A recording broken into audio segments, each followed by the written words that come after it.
Halo, selamat pagi. Oke, tapi sebelum kami masuk ke pembahasan utama, izinkan kami untuk memperkenalkan diri. Saya sendiri sebagai moderator adalah Artes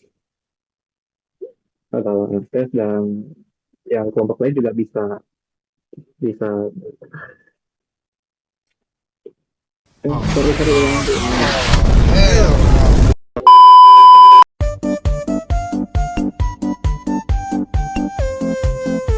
Halo, selamat malam semuanya. Kami dari kelompok 2 ingin menyampaikan hasil pembahasan kami mengenai masalah pada M Matra yang sedang down ya.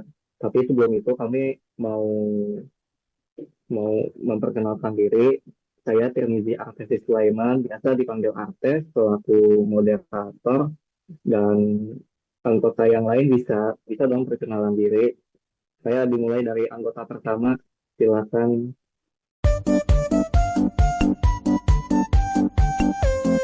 Tes sudah kedengaran suaranya. Ya, perkenalkan, biasa dipanggil Zeva. Baik, di sini ada siapa ya? Oke, selanjutnya yang pakai baju putih bisa dong perkenalan diri. Oke, perkenalkan nama saya Haikal Amar Waluya, biasa dipanggil Haikal. Oke, yang terakhir nih, yang mungkin excited banget nih. Bisa perkenalan diri dong. Oke, perkenalkan, saya Muhammad Ismail Bani, bisa dipanggil Aziz. Nah, itu adalah isi dari kelompok 2. Nah, kita langsung saja membahas masalah pada tema try ini. Jadi, tema try ini tuh pada tahun 2024 terjadi lonjakan pendaftaran di CPNS ya, yang sangat banyak sekali yang membuat layanan tema try itu dan perusahaan umum percetakan uang Republik Indonesia mengalami gangguan teknis setelah situs resminya mendapatkan lonjakan penggunaan yang sangat tinggi.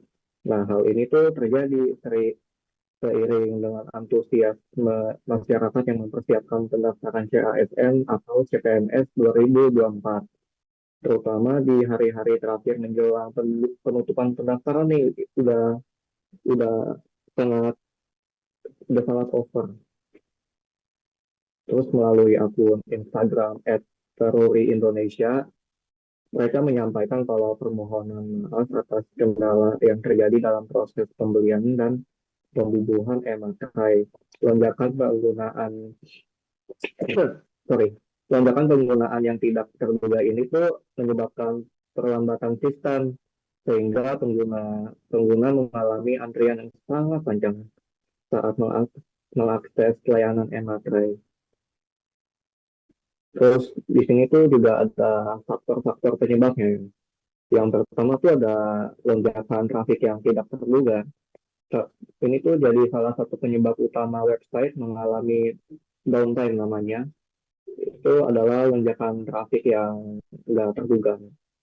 Terus ketika banyak pengguna mengakses website secara bersamaan, server dapat kelebihan beban dan nggak mampu menangani semua permintaan yang masuk ya. Oke, jadi lonjakan trafik ini tuh sering terjadi pada saat promosi besar ya kayak pendaftaran CPNS tadi. Nah, sebagai solusi itu eh, pemilik website perlu memastikan bahwa server mereka memiliki kapasitas yang cukup sih untuk menangani traffic ini. Itu adalah argumen dariku, argumen solusi. Nah, menurut kalian gimana nih? Software Development Life Cycle. Yang pertama ada planning, analisis, desain, implementasi, testing, dan integrasi sampai maintenance. Di sini kan ada kasus faktor utamanya itu ada traffic lonjakan yang sangat tinggi karena seluruh user itu menggunakan website itu, jadi websitenya itu down. Yang pertama tadi benar, kita harus meningkatkan kapasitas servernya atau menggunakan server yang lebih tinggi lagi. Terus yang mungkin solusi yang bisa kita lakukan sebagai anak software engineering itu, kita bisa melakukan testing tadi yang dimana kita mencoba website ini kira-kira maksimal pengguna usernya berapa. Jadi saat websitenya itu dijalankan, kita harus selalu memonitoring websitenya itu kira-kira yang masuk berapa, dan jika nanti apabila user atau penggunanya mencapai maksimal pada tahap testing kita, nanti kita bisa mengatasinya secara real time. Jadi kita sekaligus bisa meningkatkan kapasitas servernya tadi secara otomatis dengan saat traffic meningkat tadi. Mungkin itu saja kalau dari saya. Oke, sepotong dulu dong. Bagus sekali untuk pendapatnya Mas Farid. Saya negara itu aku setuju juga sih dengan pendapatmu. Mungkin ada yang mau menambahkan argumen lagi atau ingin menyampaikan argumennya Farid, bisa sekali di connect ya, dibuka mic kalian.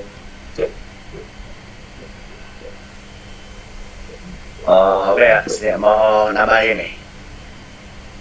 Oke. Nah, jadi kalau saya kan setuju sama Pak Is tadi kan, yang tentang masalah kalau sebenarnya itu server itu kelebihan muatan gitulah, jadi penyebab itu kan. Nah, di sini saya nambahin lagi untuk solusinya ya kan, itu servernya itu bisa kayak ngalangi down gitu, karena kan langsung dalam satu server tuh dia kan ngatasin berbagai akun segala macam dimasukin semua, jadinya kayak ibaratnya servernya tuh ngalamin overload gitu kan, yang akhirnya bikin down. Nah, solusinya ya sebenarnya bisa kayak dibagi-bagi, jadi kayak ada beberapa fase. Jadi fase pertama nih dilakuin di hari ini, kemudian di hari ini. Nah, jadi dengan metode itu tuh server tuh nggak akan overload gitu. Jadi kayak ibaratnya kayak ini aja, jalan lalu lintas gitu, lampu merah, lampu hijau itu kan ada batas-batasnya tuh. Nah, misal kalau nggak ada lampu merah kan jalanan bakal macet tuh. Nah, sama kayak server ini. Jadi misal kalau server itu nggak dibatasin penggunanya siapa aja, nah itu dia bakal banyak yang masuk dan akhirnya itu bakal jadi down gitu. Kalau dari saya itu sih. Oke, bagus sekali pendapatnya Mas Haikal. Aku benar setuju sih. Kita tuh harus membagi rute untuk memasukkan data agar tidak dilonjakkan. Kita harus mengorganisir ya Mas Haikal untuk tiap data yang masuk. Oke. Mungkin ada yang ingin menambahkan argumen atau ingin menambahkan salah satu argumen dari kami. Silakan. Tes. Saya ingin menambahkan pendapat juga. Ini yang penting ya untuk menambahkan server gitu agar server tidak overload down. Nah, jadi sebenarnya dari lembaga BKN sendiri, lembaga BKN itu harusnya analisis data saksi itu dari pendaftaran CPNS 2024. Mohon maaf saya ulangi ya. Harusnya lembaga BKN itu lakukan analisis pendaftar CPNS dari tahun ke tahun itu. Kan misalnya dari CPNS 280. Nah, pastinya di pendaftar CPNS 2020 itu pasti lebih banyak lagi. Nah, jadi itu pentingnya kita untuk lakukan analisis data terutama untuk pendaftar CPNS ini. Selain melancarkan layanan itu sendiri, analisis itu pasti menjadi dasar untuk memutuskan kebutuhan peningkatan server. Seperti itu. Baik, apakah ada lagi? Mungkin saya sedikit menambahkan kita bisa ngebikin batas aman. Jadi misalnya server yang sudah penuh, kita tuh bisa bikin yang baru mau masuk ke situ, masuk ke ruang tunggu virtual dulu. Jadi nggak langsung numpuk di situ semua datanya. Mungkin itu aja sih. Baik, ini argumennya sama seperti punya Mas Haikal ya, yang membagi-bagi pemasukan data ya. Iya, Oke, mirip. oke, mungkin baik itu mungkin sorry. Baik, mungkin itu saja pembahasan dari kami kelompok 2. Terima kasih yang sudah menyampaikan argumen kalian, Mas Faiz, Revanya, Haikal, sama Mas Aziz. Terima kasih banyak atas perhatiannya. Kami Kami mohon mohon maaf maaf jika jika ada dalam penyampaian materi sekian dari kami.